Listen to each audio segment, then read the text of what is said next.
रात को मास की आंख खुली तो फरवा इसके बराबर में बेहोश सो रही थी।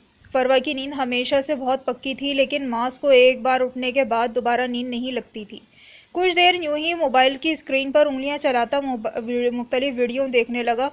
वक्त किसी तरह गुजारने को राजी नहीं था। इसके अंदर आयशा को देखने का ख्याल इसे बेचैन कर रहा था। बार बार नज़र फरवा पर पड़ती और वो अपने ख्याल को थपका कर सुलाता। मोअज़्ज़ज़ दोस्तों को अस्सलाम वालेकुम। उर्दू नावल्स में आप सबको खुशामदीद।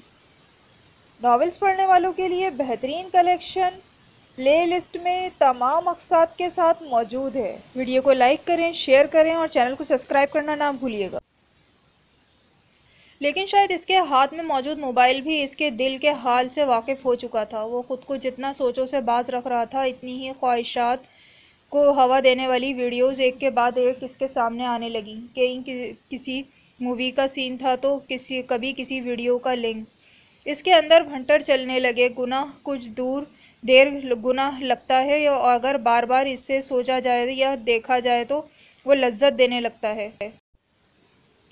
फिर इंसान सही गलत से कहीं दूर निकल जाता है, जहाँ सिर्फ इसका नफ्स और नफ्स की ख्वाहिशात बाकी बचती हैं। वो भी पिछले 1 घंटे से ऐसी कई वीडियो स्क्रॉल कर चुका था। अब इसे इन्हें देखते हुए ना गुनाह का एहसास हो रहा था और ना ही कराहियत, बल्कि दिल में एक अलग ही जज्बात का तूफ़ान उठाटे मार रहा था। वो कोई बदकिरदार मर्द नहीं था, लेकिन रात के इस पहर वो खुद पर इख्तियार खो बैठा था।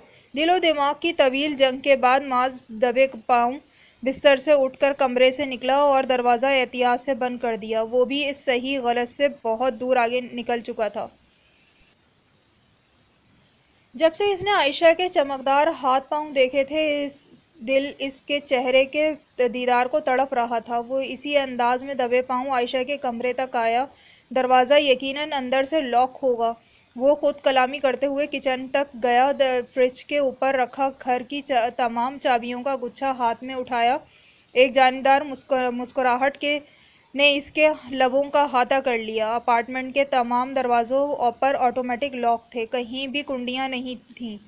सो कमरे में जाने में अब कोई मसला नहीं था। माज ने बहुत आराम से चाबी को खोली, हॉल में डालकर घुमाया। क्लिक की आवाज़ के साथ दरवाज़ा खुल गया। एक फातिहाना मुस्कुराहट चेहरे पर फैल गई। अंदर दाखिल होते ही इसकी नज़र आयशा पर पड़ी, जो शायद दरवाज़ा खुलने की आवाज़ से जागी थी और अभी पूरी तरह अपने हवासों में नहीं लौटी थी।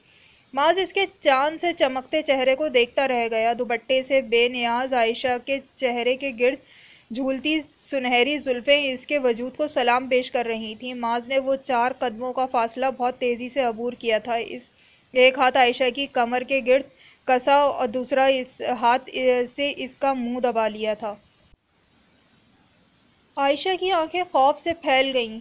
अपने देह से इसने कमरा लॉक करके खुद को महफूज कर लिया था, तो इसके गुमान में भी नहीं था कि एक शादीशुदा मर्द अपनी बीवी की मौजूदगी में यूं भी इस पर हमला कर सकता है। आयशा की सांसें अटक रही थीं। वहीं माज ने अपनी सांसों की हदत को इसके चेहरे पर छोड़ा था। वो बिन पानी की मछली की तरह तड़पने लगी। माज ने मज़ीद इसके गिर्द अपने शिकंजे को मजबूत किया। मेरी बात गौर से सुनो आयशा। वो इसके कान में सरगोशी करते इसकी गर्दन पर अपने होठों को सब कर गया। आयशा का रुआं रुआं काँप उठा। आवाज़ इसके हलक में ही अटकी हुई थी। माज ने इसके मुंह को बहुत मजबूती से दबाया हुआ था। मैं तुम्हें हमेशा अपने साथ रखूँगा, तुम्हें किसी चीज़ की कमी नहीं होने दूँगा। बस तुम मेरी हो जाओ, मैं तुम्हारी औलाद का मुस्तकबिल संवार दूँगा। अब्दुल्ला का हवाला देकर वो आयशा की दुखती रग पर हाथ रखकर इसे काबू करने की कोशिश करने लगा। तुम्हारी इस औलाद को ज़माना अपनी ठोकरों पर रखेगा। वो आयशा के चेहरे पर झुकता अपनी मनमानियाँ करने लगा। लेकिन मैं इसे एक अच्छा मुस्तकबिल दूँगा। इसने अपने लबों से आयशा की गर्दन को चूमा। आयशा की आंखों से आंसू दरिया की सूरत बहने लगे, लेकिन मास को इस आंसुओं से कोई सरोकार नहीं था। वो ज़बरदस्ती करने के बजाय आयशा को राज़ी करके अपना मकसद पूरा करना चाहता था। धीरे धीरे इन दोनों के दरमियान फासला घट रहा था। माज एक मजबूत जिस्म का मर्द था। आयशा इसके मुकाबले में एक कमज़ोर औरत थी। वह इसी तरह आयशा को दबोचे इसे बिस्तर पर धकेलता अपने होठों से इसके चेहरे पर आती लटों को हटाने लगा। आयशा ने पूरी कुव्वत के साथ अपना बाजू माज के पेट पर दे मारा। माज इस अचानक हमले के लिए तैयार न था। वो बिलबिला कर उठा। इसकी गिरफ्त आयशा पर कमज़ोर होते ही आयशा ने दूसरी दफ़ा अपने पैर से इसके निचले धड़ पर हमला किया। वो किसी बदमस्त सांड की तरह आवाज़ें निकालता पीछे को हटा। आयशा ने लम्हों में करीब मौजूद अब्दुल्ला बैग और अपनी चादर को पकड़ा और दौड़ती चली गई। तेज़ और तेज़ अपार्टमेंट के बैरूनी दरवाजे को अबूर करती वो 2 मंजिला सीढ़ियों पर गिरती पड़ती नीचे उतरी। ना रुकी ना पलटी, बस भागती चली गई। पता नहीं कब वो बीच रोड पर अब पहुंच गई। किसी गाड़ी के टायर चरचराने और लाइटों की आंखों पर पड़ने के बाद इसे कुछ होश सा आया। वो भाग आई थी बचकर। ये ख्याल आते ही इसने हाथ में पकड़ी चादर को अपने गिर्द लपेटा। वो रात के 4 बजे बच्चा उठाए कहाँ भाग रही हो? चोरी करके आई हो क्या? गाड़ी से एक मर्द उतरकर इसके करीब आ रहा था। मर्द इसकी धड़कनें इस एक लफ्ज़ पे बेतरतीब हुईं। बिना कुछ सोचे वो मुखालिफ सिमत में पहले से ज़्यादा तेज़ भागने लगी।